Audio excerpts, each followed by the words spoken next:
হরে কৃষ্ণ বন্ধুরা, শ্রী মায়াপুর ধাম চন্দ্রোদয় মন্দিরে আমরা উপস্থিত হয়েছি। নবদ্বীপ ধাম থেকে আমরা খেয়াঘাট পেরিয়ে চলে এলাম এপারে, এবং গঙ্গার ঘাট থেকেও টোটো পাওয়া যায়, আমরা হেঁটেই চলে এসেছি।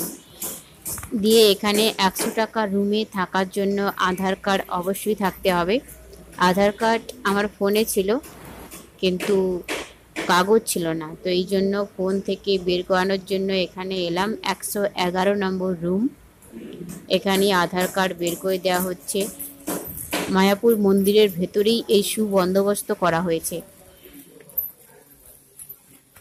আমরা দুজন এখন যাচ্ছি কুটিরের উদ্দেশ্যে, তো দেখা যাক ভাগ্যে কি আছে, মেলে কিনা কুটির। তো চলো। মায়াপুর মন্দির থেকে সোজা চলে যেতে হবে গোশালা রাস্তায়, আর সেখানেই পড়বে নিত্যানন্দ কুটির। তো নিত্যানন্দ কুটিরেই প্রথমে রেজিস্ট্রেশন করতে হবে, সেখান থেকে আমরা চলে এলাম গৌরাঙ্গ কুটিরে। তো বন্ধুরা, এখন রাত্রিবেলা আমরা আছি গৌরাঙ্গ কুটিরে। তো এই দেখো, মহিলাদের এখানে বাথরুম আছে, কমন বাথরুম বাইরে। তো 15টা আছে, একসঙ্গে 15 জন ব্যবহার করতে পারবে। তো এখানে স্নান করারও ট্যাপ রয়েছে, তো ভীষণ সুন্দর। এই দিকটায় স্নান করার ট্যাপ রয়েছে। তো বন্ধুরা, এটা হচ্ছে দরজা, আর এখানে বোর্ড আছে, তো একটা আলো, আর এখানে ফ্যান, আর এই হচ্ছে রুম। পুরোটাই এরকম চাটাই দিয়ে ঘেরা, মশারি আছে ওই এক কোণে একটা, আর এই দেখো এটা বিছানা। তো ভীষণ সুন্দর একটা বড়ই বিছানা, বেশ বড় বিছানা। এখানে আমরা দুজন থাকবো, কিন্তু এখানে প্রায় 7-8 জন, 10 জন ভালোভাবে ঘুমিয়ে যাবে। 3টা বিছানা একসঙ্গে জয়েন্ট করা আছে। আর এই করে আমি ব্যাগ রেখেছি, আর দড়ি আছে এদিকে জামা কাপড় গামছা মেলার জন্য। আর এই কোণটাতে আমি ছাতা রেখেছি।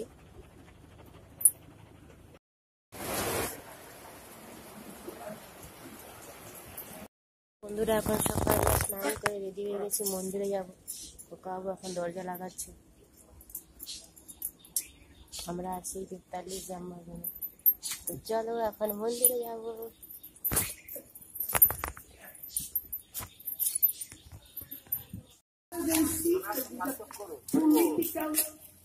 Make men problems. So please pray for that people. Both sides, so people can be alive. বই আছে। আমরা সবাইকে অনুরোধ করবো, আপনার বর্তমানে যে বাংলাদেশে ঘটনা ঘটছে সেই নিয়ে সবার কাছে ভগবানের কাছে আমরা Hare Rama, বই আছে। Rama Rama, Hare Hare, বই আছে, আমি বই আছে। Hare Rama, Yorana, Hare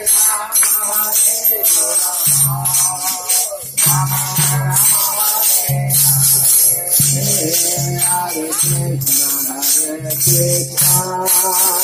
Krishna Krishna, Hare Hare,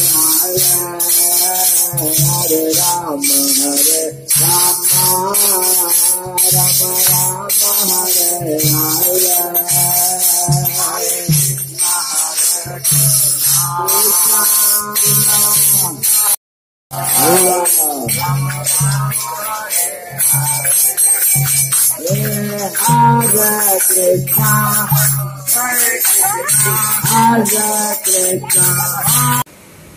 মহাপ্রভুর শিষ্য শিল প্রভুপাদ বিদেশে গিয়েছিলেন হিন্দু ধর্ম প্রচারের জন্য। তখনই তিনি বিদেশিনীদের এই ধর্মের প্রতি অনুপ্রাণিত করেন, এবং তারা আমাদের ভারতবর্ষে আসেন এবং এখানে মায়াপুর ধামে থাকেন এবং হরিনাম সম্প্রচারণ করেন সারাক্ষণ। হরির দাস হয়েই থেকে যায় এই ভারতবর্ষে। তো এখানে প্রচুর বিদেশিনী রয়েছে, বিদেশি রয়েছে, যাদের পরিবার সহ, যারা এই মন্দিরেই থাকে। ছেলেমেয়েরা এখানেই পড়াশুনো করে, হরিনাম শেখে, সমস্ত কিছুই। তো সকালে তখন 5:30-6টা বাজে, তো হরির নাম হচ্ছে এখানে। আমিও যোগদান করলাম, আর আমরা মন্দিরে গিয়ে পুজো দিয়েছি মহাপ্রসাদ।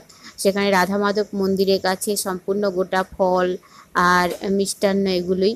তো মন্দিরের ভেতরে কখনো ছবি তোলার নিষেধ, তো তাই মন্দিরের ভেতরে কোনো ছবি তুলতে পারিনি, কোনো ভিডিও করিনি, সমস্তটাই বাইরে থেকে।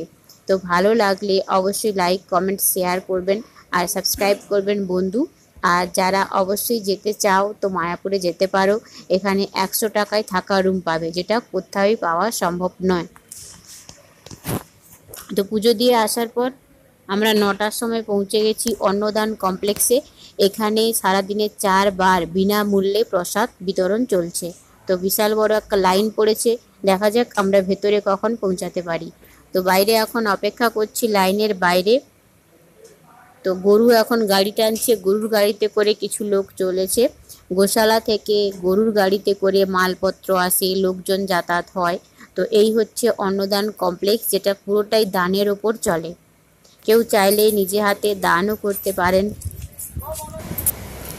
ভেতরে এখানে প্রায় একসঙ্গে 500-600 জন মানুষ বসে প্রসাদ গ্রহণ করতে পারবে, এরকমই পরিস্থিতি ব্যবস্থা আছে। থালা আছে, গ্লাস আছে, তো বসার জায়গা, ফ্যান, আলো সমস্ত কিছুই পর্যাপ্ত রয়েছে। তো খাওয়া দাওয়া করে আমরা চলে এলাম গোশালাতে। গোশালাতে প্রচুর গরু রয়েছে এবং বিভিন্ন প্রজাতির। আর এখানেই খেলাম লাল দই, 40 টাকা নিল 1 গ্লাস। তো ভীষণ সুন্দর খেতে, এবং ফোনের চার্জও নেই, তো বেশি ভিডিও করতে পারছি না। তো গৌরাঙ্গ কুটির থেকে এবার আমরা বেরিয়ে গেলাম বাড়ি যাওয়ার উদ্দেশ্যে। তো এটা ছিল আমাদের 8ম বিবাহ বার্ষিকী। তো তাই আমি চেয়েছিলাম খোকা বাবুকে নিয়ে মায়াপুরে যেতে মহাপ্রভুর দর্শনে।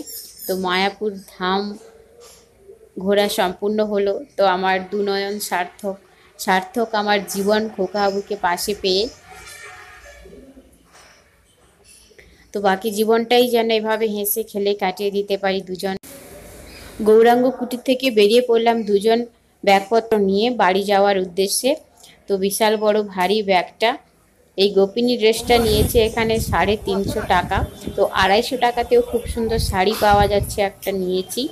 এইখানে মহাপ্রভুর বিভিন্ন লীলা লেখা রয়েছে দেওয়ালে দেওয়ালে। তো আবার আসবো, এই হচ্ছে গিয়ে ফিরে যাচ্ছি বাড়ি। তো এখান থেকেই আমরা টোটো ধরে চলে এলাম গঙ্গার ঘাটে। 10 টাকা করে টিকিট। তো 10 টাকা করে টিকিট নিয়ে তো এবার লঞ্চের কাছে চলে এসেছি, লঞ্চের জন্য অপেক্ষা করছি। তো লঞ্চ এলেই তো আমরা চলে যাব ওই পারে নবদ্বীপ ধামে। তো জীবনে এই ছোট ছোট মুহূর্তগুলো উপভোগ করা দরকার, কারণ জীবনে টাকা হয়তো অনেক থাকবে, ঘোরার মতো সামর্থ্য থাকবে না।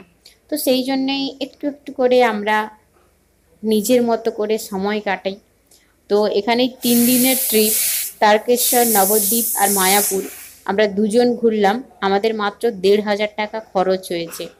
তো নিজেরা যদি নিজেদের উদ্যোগে ট্রেনে যেতে পারো তাহলে অনেক কম খরচই হয়ে যাবে।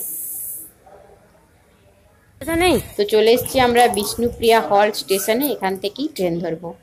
তো ট্রেন ধরেই সোজা হাওড়া। তো কেমন লাগলো ভিডিওটা অবশ্যই কমেন্ট করে জানিও।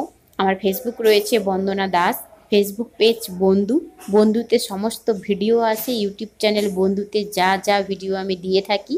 আর ইনস্টাগ্রাম রয়েছে বন্দনা 4548। সবাই এভাবেই সঙ্গে থেকো, ভালোবাসা দাও আর পাশে থেকো। আজ এটুকুই, আবার আসছি নতুন কোনো ভিডিও নিয়ে।